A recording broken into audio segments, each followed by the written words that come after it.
To make the prosthetics, I'm pouring latex into the mould and just turning it this way and that so that the latex runs over all of the mould.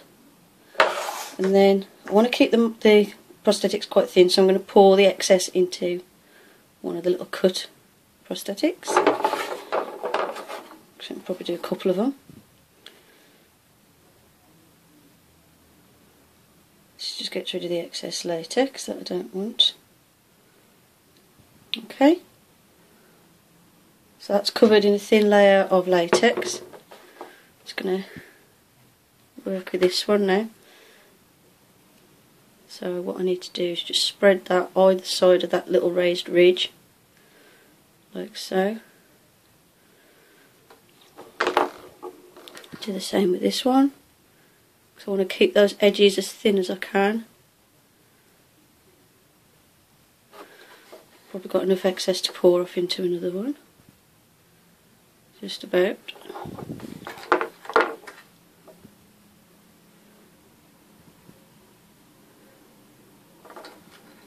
So as you can see, I'm keeping the pieces quite thin. Just going to make sure all that little ridge is covered there. Same with this one. Nice and thin, and I want this to take the shape of the mould because obviously that's to fit my chin.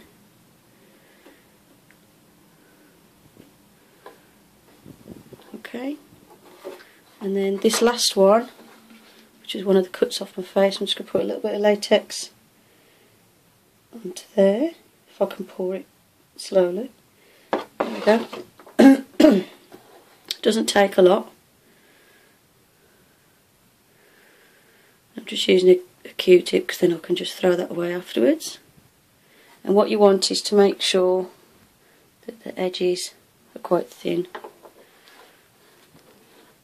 And it won't take too long for these to dry because they're only thin. This one, sorry about the glare of the light. This one you can see is already starting to dry. I have got a couple of air bubbles in it. I can just fill those back up because they have popped. Some of them have anyway. Yeah, if any little air bubbles come up, just pop them and then refill them with latex.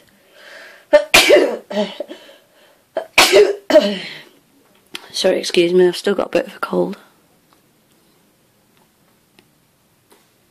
So I'm just popping air bubbles with the dry end of my Q-tip and then using the wet end of the Q-tip to fill the holes in.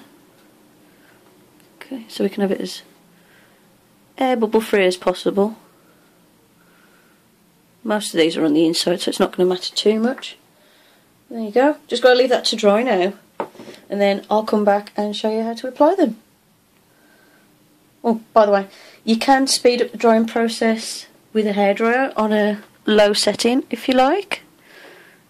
Just filling in air bubbles again. Just keep an eye on them for air bubbles that appear. Just pop them and refill them as you go along.